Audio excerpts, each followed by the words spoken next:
Goeienaand en welkom by Laat Aand met Pastoor Brenda, 'n rustige plekkie aan die einde van die dag waar ons net vir 'n paar minute stil word by die Here, ons harte voor hom bring en onthou dat hy nog steeds naby is. Vanaand wil ek praat met die persoon wat nie weet hoe om iemand aan God oor te gee nie. Miskien is daar iemand oor wie jy baie bekommerd is, iemand vir wie jy lief is, maar jy sien hulle maak keuses wat jou hart swaar maak. Jy probeer met hulle praat, jy probeer hulle help, jy bid, jy gee raad, jy lê wakker en jy dink aan alles wat verkeerd kan gaan. En tog voel dit asof niks wat jy doen genoeg is nie. Dit is moeilik om iemand aan God oor te gee wanneer jou hart so diep by daardie persoon betrokke is. Want jy wil nie voel asof jy hulle los nie. Jy wil nie voel asof jy ophou om te probeer nie. Jy wil nie eendag terugkyk en wonder of jy meer kon gedoen het nie.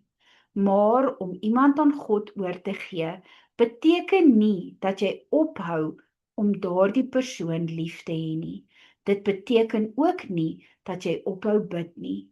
Dit beteken net dat jy erken, Here, ek kan nie doen wat net U kan doen nie. Jy kan vir iemand die waarheid vertel, maar jy kan hulle nie dwing om die waarheid te aanvaar nie. Jy kan hulle waarsku, maar jy kan nie elke verkeerde besluit keer nie. Jy kan langs hulle staan, maar jy kan nie hulle hele lewe op jou skouers dra nie. En dit maak jou nie hard of onverskillig nie. Dit maak jou mens. Daar is dinge wat eenvoudig buite jou beheer is.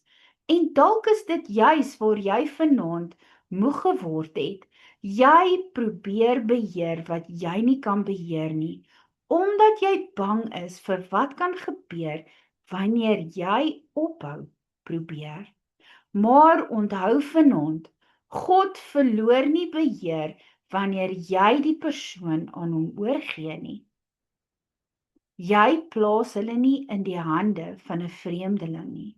Jy plaas hulle in die hande van die een wat hulle gemaak het, die een wat hulle hart ken, die een wat weet wat agter hulle gedrag lê, die een wat hulle kan bereik op plekke waar jou woorde nie meer kan kom nie. In 1 Petrus 5 vers 7 staan, werp al julle bekommernisse op hom, want hy sorg vir julle.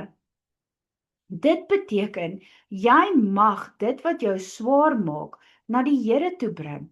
Nie net een keer nie, elke keer wanneer die bekommernis weer opkom, mag jy dit weer vir hom gee. Want soms gee ons iemand vanaand oor, en môre vat ons die bekommernis weer terug. Maar ons begin weer dink, ons begin weer planne maak, ons begin weer wonder wat ons kan doen, sê of nie doen nie om alles reg te maak. Maar oorgee is iets wat jy soms elke dag moet kies. Here, ek is steeds lief vir hierdie persoon, maar ek kan hulle nie red nie. Here, ek sal aanhou bid, maar ek gaan nie myself vernietig deur alles te probeer beheer nie. Here, ek vertrou dat U werk, maar selfs wanneer ek niks sien nie.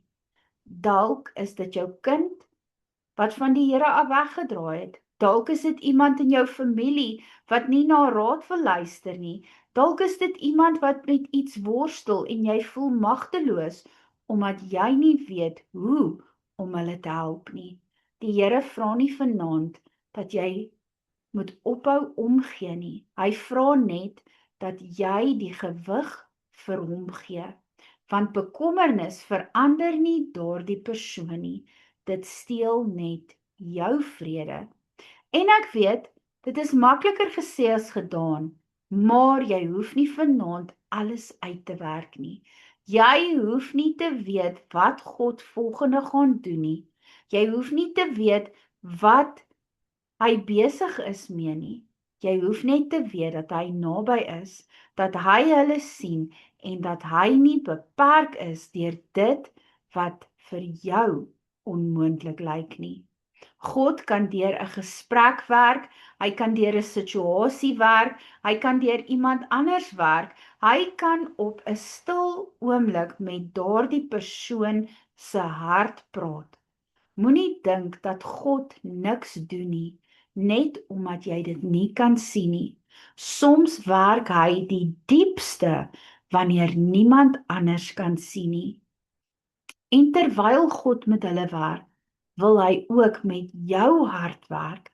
Hy wil jou leer om lief te hê sonder om alles te probeer beheer, om te bid sonder om deur vrees verteer te word, om oor te gee sonder om jouself heeltemal te verloor.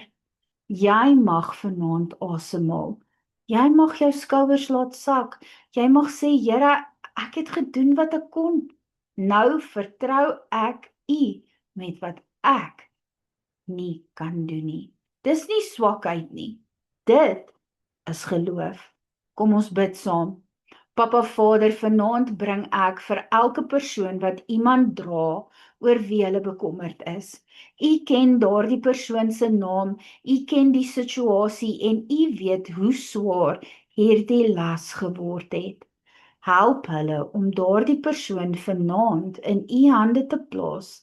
Gee hulle vrede waar hulle geen beheer het nie en herinner hulle dat u steeds werk, selfs wanneer hulle dit nie kan sien nie.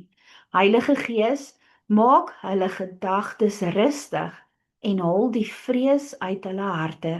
Gee hulle wysheid om te weet wanneer om te praat, wanneer om stil te wees en wanneer om terug te staan en u te vertrou. Beskerm die persoon vir wie hulle bid. Trek hulle nader aan Jesus en doen in hulle lewe wat geen mens kan doen nie. Ons bid dit alles in die magtige naam van Jesus Christus. Amen. Mag die Here jou vanaand help om die las neer te sit wat jy nie langer alleen kan dra nie. Mag sy vrede jou herinner dat die persoon vir wie jy bid veilig in God se hande is. Mag jy 'n geseënde aand hê. Shalom.